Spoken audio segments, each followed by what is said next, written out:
Hi, I'm Heather with Heather Lange Home. June and second quarter stats for 2025 are here for Santa Clara County. Let's first look at June as compared to May, and then we'll compare the second quarter of 2025 with that of last year's second quarter. Inventory rose slightly from May throughout the month, yet overall no real change as we remain nearly 2 months worth of inventory by the end of June. Active homes increased by 6% from May, ending June with 1,396 single-family homes in Santa Clara County.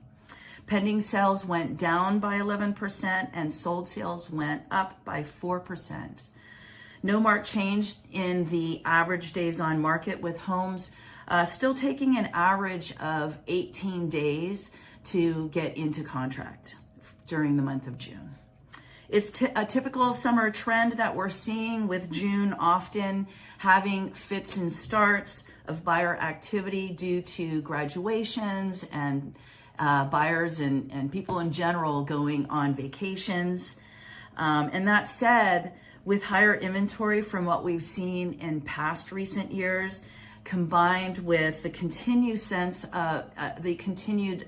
of uncertainty and unpredictability that's being brought on by tariffs, along with higher interest rates than what we'd hoped for by now, buyers continue to take their time with no real sense of urgency to make their home purchase.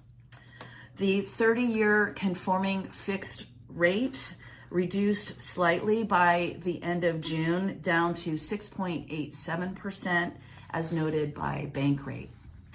Serious buyers tend to jump into action whenever the rates do turn downward into their favor. Yet, this shifting market is telling, as buyers still remain cautious and prudent with their home choice and their offer price based on location and condition of the home. Also having to take insurability issues into account. No meaningful change in the average sales price for single family homes, remaining near that $2.5 million mark in June, and with the list to sale price ratio down by another 1% from May. Homes are now selling at an average of just under 4% over the offer list price.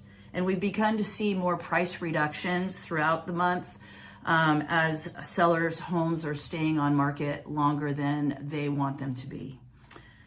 The average price per square foot has also gone down by 2% from May, currently resting at $1,227 per square foot. Now let's go ahead and turn and take a look at the second quarter of 2025 as compared to second quarter of last year. And we'll first look at that 30-year conforming fixed mortgage rate again, as it is higher than where most would like to see that be at this point in the year, but it is, with it still being closer to 7%, but it is slightly lower than this time last year. Remember, mortgage rates tend to follow the 10-year Treasury yield, as it's considered a benchmark for long-term interest rates and reflects the cost of government borrowing over a decade. The bond market has seen some significant price swings and volatility over this past quarter, reflecting uncertainty about the future path of economic growth and interest rates. Turning to the prime rate, for which which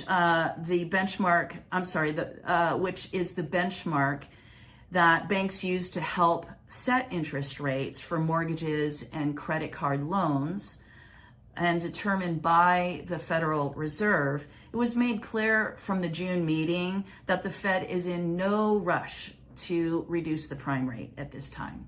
Powell shared at the Fed meeting that he believes their policy stance remains vigilant and ready to make a move if it's needed, yet wanting to wait and see what the tariffs actually do over the next few months here to the economy before making any decisions.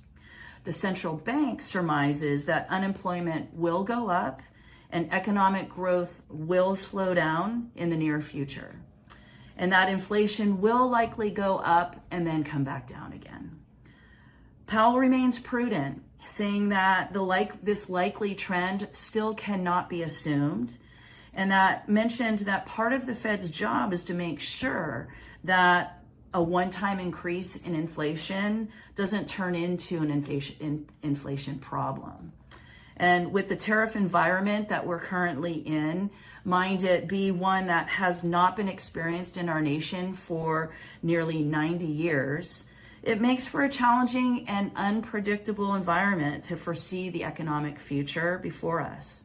And it's only time that is going to help evaluate the size of effects that the tariffs brings, and to best know and react to that. So with unemployment being currently at 4.2% and wages moving up at a healthy rate, combined with an inflation currently at a 2.3 position over a 12-month basis, all signs mark a currently good, solid, and decent growth of our economy.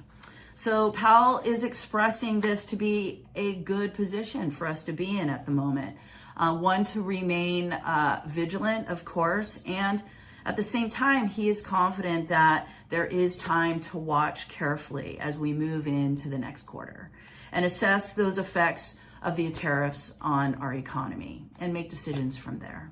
So if we turn back to our Silicon Valley housing market, and as we're comparing our second quarter of this year to last year, we do see that the average sales price went up by a modest 4%, resting just under $2.5 million, with no real change of the average price per square foot, averaging at that just under the $1,250 per square foot for, again, a single family home in Santa Clara County.